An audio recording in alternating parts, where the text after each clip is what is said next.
ढोला मारू की राजस्थानी प्रेम कहानी। ढोला मारू की कहानी उत्तर भारत की लोक कथाएं और लोकगीतों के अनुसार नरवर से जुड़ी हुई है। बताया जाता है कि नरवर के राजा नल के पुत्र सालकुमार का विवाह बचपन में महज 3 साल की उम्र में पुंगल क्षेत्र बीकानेर के पवार राजा पिंगल की पुत्री से हो गया था। पुरानी लोक कथाओं में बताया जाता है कि बाल विवाह होने पर लड़की की विदाई लड़के और लड़की के जवान हो जाने पर की जाती थी, जिसे गौना कहा जाता है। जब तक लड़की लड़का दोनों जवान नहीं होते तब तक लड़की पिता के घर रहती है और गौना हो जाने के बाद लड़की पति के घर चली जाती है।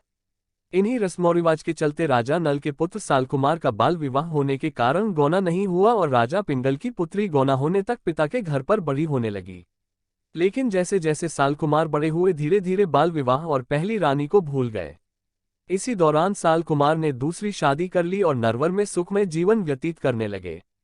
दूसरी तरफ राजा पिंगल की पुत्री वयस्क और अत्यंत खूबसूरत दिखने लगी। राजा पिंगल ने नरवर में कई संदेशवाहक गौने की सूचना पहुंचाने के लिए भेजे, लेकिन सालकुमार की दूसरी रानी उन्हें बड़ी चतुराई से सालकुमार तक संदेश पहुंचाने से पहले मरवा देती थी, क्योंकि उसे डर था कि सालकुमार अपनी पहली रानी की सुंदरता पर मोहित होकर उसे छोड़कर कहीं पहली रानी के पास में चला ना जाए। इसी तरह काफी समय बीत गया और पिंगल की बेटी और भी जवान और खूबसूरत होती गई। पिंगल की पुत्री को इंतजार और विश्वास था कि सालकुमार उससे से गौना करने जरूर आएगा। लेकिन काफी समय बीत जाने के बाद राजकुमारी सालकुमार के वियोग में तड़पने लगी।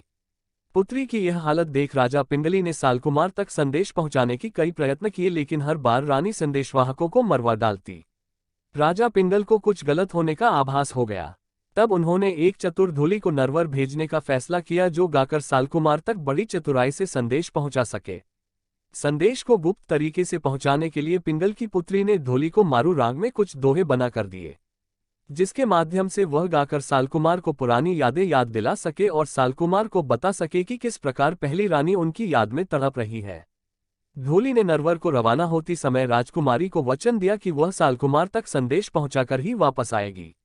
ढोली मध्य प्रदेश के नरवर राज्य में जा पहुंची। बरसात का समय था। सालकुमार रात्रि के समय अपने किले की छत पर बरसात का आनंद ले रहे थे। तभी ढोली ने सही मौका देखकर मारू राग गाना शुरू किया। मधुर संगीत होने के कारण सालकुमार उसे बड़े ध्यान से सुनने लगे। इसी गायन में ढोली ने राजकुमारी का जिक्र किया और ढोली ने गाते हुए बताया कि कैसे पिंगल पुत्री उनके वियोग में तड़प रही है। जब यह दोहे सालकुमार ने सुने तो उन्होंने सुबह होते ही उस ढोली को बुलवाया। तब ढोली ने राजकुमारी की सुंदरता और उन्हें राजकुमारी किस प्रकार वह याद करती है इस विषय में सब कुछ बताया। ढोली की बातें सुनने के पश्चात सालकुमार को पहली रानी से मिलना चाहत हुई, इसीलिए वह तैयार होकर पुंगल राज्य के लिए रवाना होना चाहते थे। लेकिन उनकी दूसरी रानी ने उन्हें कुछ समय बाद जाने के लिए कहकर रोक लिया। कुछ दिनों बाद एक दिन पहली रानी सालकुमार के सपनों में आई।